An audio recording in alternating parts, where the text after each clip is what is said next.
Look, we got Malika on the ropes. ESPN realized that bringing out Stephen A. Smith or any of these other Muppets wouldn't change public perception, so she's laying low this week. Instead, they unleashed another one of their Rottweilers to take personal shots at Cam Newton. Move past the outfit for a second. He literally said, in the year of 2023, where it's all about NFL backups, where is Cam? Not on an NFL roster, right?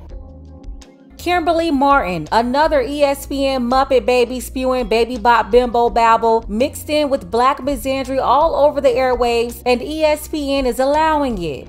I'll explain why and give details about Kimberly's comments on Cam Newton as well as Ryan Clark's response. But first, take a second to make sure that you're subscribed to the channel and click the notification bell for all updates. So all of this started when former NFL MVP Cam Newton said this on his sports show when speaking on this season's NFL MVP favorites.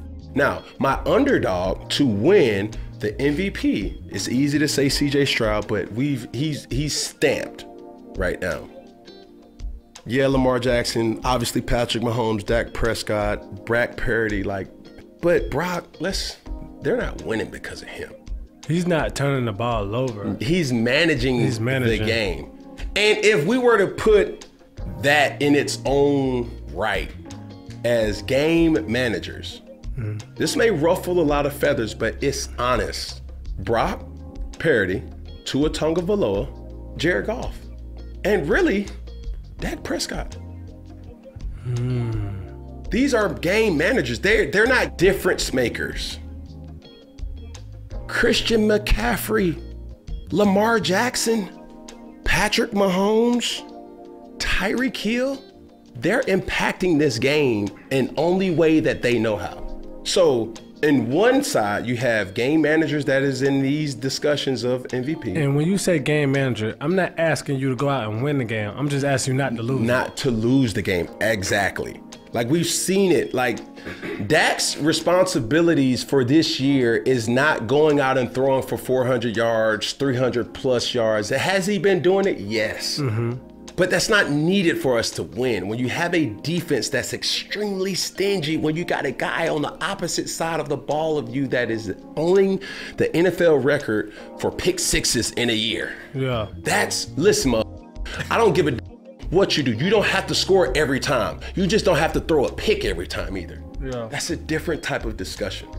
So with that being said, I'm saying like, yo, if we're gonna really call a spade, there's a difference between managers of the game and difference makers of a game. That's not to say that they can't win the MVP. Correct. But it just is what it is. And if I were to say a game manager to win the MVP has to be Jared Goff, because he means a lot to the Detroit Lions. And your game changer is? My game is Christian McCaffrey. Like real talk. Yeah. And that's just my point.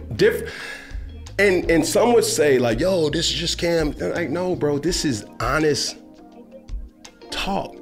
This is understanding that they can still, as a game manager, they can still win the MVP. But a game manager is different than a game changer. Cam really sparked conversation in sports media. Some people agreed with him and some didn't, but no one was as disrespectful as Kimberly Martin. Shout out to Kwame and Self Talk for highlighting this. ESPN highlighted Cam's comments just like everybody else, but they put this misandrous up here to personally come for Cam. Like, give me a break. I'm just so, like, honestly, like, move past the outfit for a second. She didn't address any of his points. All she did was come with the sign language right out the gate. Like, cut it out, Tinky Winky. Talking about people's clothes when she's in a Teletubby uniform. She started off with that. He literally said, in the year of 2023, where it's all about NFL backups, where is Cam? Not on an NFL roster, right? So he's talking about all these NFL game managers.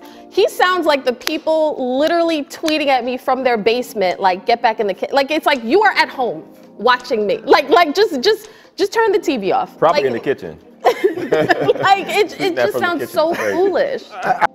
All you gotta do is give these insecure flamingos a silky wig and 15 pounds of makeup, and they get all the confidence in the world. Oh yeah, and a comfortable corporate job. Can't wear their own hair. They want to copy off the white woman so bad and stick other people's silky blonde hair on their heads. Then apply pounds and pounds of TV makeup to shape their noses and faces to look like a new person. That's how you get Tinky Winky up here commenting on style. Cam said a lot, and it doesn't matter if you agree with him. If she's going to debate his points on ESPN as some so-called professional sports journalist, you don't push back on his points by trying to clown him on clothes. Then comparing a $100 million man with some people in their mom's basements just because he's in his own studio while you're a runner. Okay, let me stop. You're a worker for ESPN, acting like she's better because she's on TV. She's up here talking like a former MVP, can't discuss the current candidates, but your opinion is more valid than his, when as a woman you never played in the NFL ever? It's beyond crazy. She's acting just like Malika. You know, when Malika tried to put on like she's got more knowledge on the NBA than former NBA players, even guys with championship rings. I'm telling you, ESPN has ruined sports media with this hostile female takeover. I don't know what they're going through, but this is not it. Good thing other former players are also speaking out about these obvious attacks. Ryan Clark weighed in on the situation on The Pivot. Take a look. Everyone is talking about where Cam is now and speaking from the fact that he's not on a team and that he may want to be on a team. Guess what? All of us that give our opinion, right, either can't play anymore, nobody wants us to play anymore, right. And in some of these people cases, you never played because you couldn't play.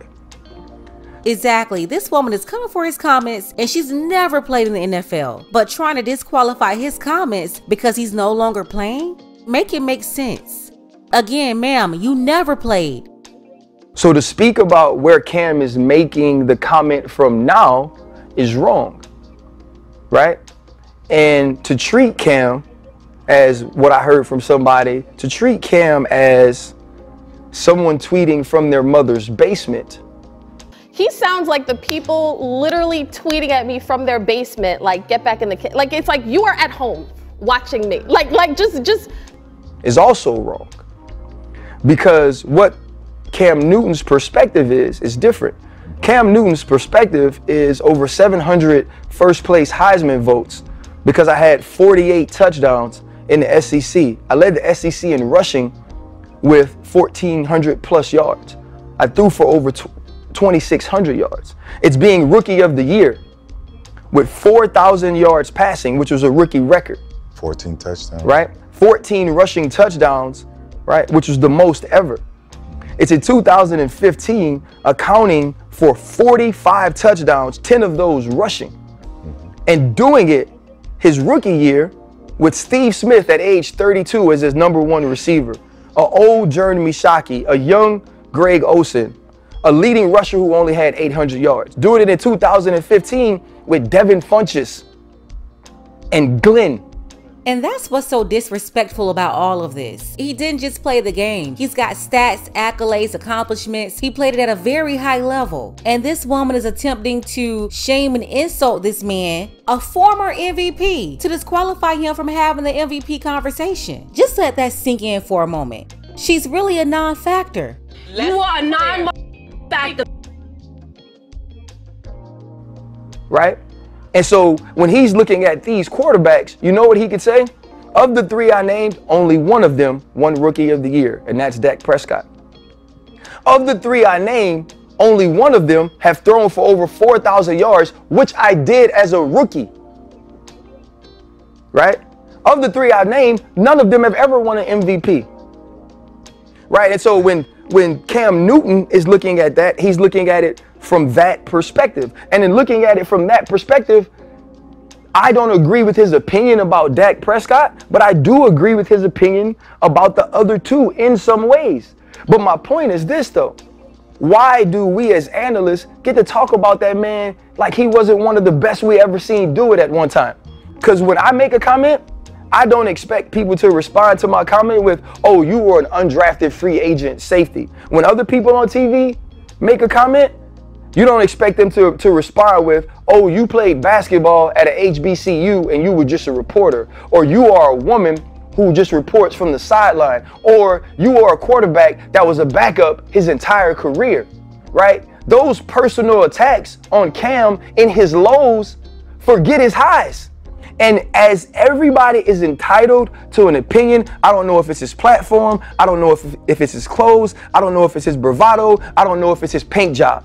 But Cam Newton saying that people are game managers, when you say it and hear it all the time on TV, that a guy like Kirk Cousins, for his entire career, everyone has called him a game manager and he's one of the richest quarterbacks that's playing football right now, it's wrong. And so when you speak on Cam and his opinion, talk about his opinion, because all of these people who are spewing this vitriol at who Cam Newton is today were never what Cam Newton was at his height. And that is the perspective and that is the perch in which he's making his assessment on, which is okay to make, because all these people who now get paid to do it never did it like him and aren't doing it anymore. So it shouldn't matter where he's making the comment from. I think it's very easy to see what's happening here. They allow Molly to do it. They allow Malika to do it. They allow Kimberly to do it. When these misandrists make these personal statements against men on air, I never see them being held up with a teleprompter, forced to apologize like how they've done men in the past. So now I would like to apologize for a comment I made earlier on NBA Countdown. I question why a woman's name who had an alleged affair with Celtics head coach Ime Udoka was not made public. So why is this happening? Well, ESPN, they see that these former athletes are speaking and hosting their own shows without ESPN, and they're not necessarily waiting in line for a token position at ESPN to be controlled and told what to do and how to think. Then the audience is moving different. They see more people enjoying these independent shows on non-traditional platforms, and their goal is to discredit all of these guys that are not connected to ESPN, so people won't listen to them and their takes. Because you know, the first takes of the world, owned and operated by ESPN, can be the only take deemed credible if they want to maintain dominance in the industry. But like I've said before, gone are the days that we have to listen to who they put in front of us. There are thousands of shows, and people have the choice to watch who they want, which is why men should really show their displeasure, but the loudest noise they can make is cutting off the noise. He sounds like the people literally tweeting at me from their basement, like, get back in the like, it's like you are at home watching me. Like just turn the TV off. The audience should really do that. Like, just turn the TV off. The best way to show them is with the ratings. That's how you discredit these Muppets. Don't watch them. Let's go ahead and get the conversation started. Tell me what you think about this below. Even if Stephen A had made comments like that towards Kimberly or another woman, he will be on there apologizing after the commercial break. So why was Kimberly able to do this? Special thank you to Andre. I appreciate you, Andre, for all of your support, as well as Earl, Dark Power, Caleb, and Daniel. Don't forget that you can support this channel as well. Links to Cash App and PayPal are below. Ladies, fellas, want a balanced analysis, want the truth from a woman's perspective? Then you're going to want to subscribe to this channel, and don't forget to like and share.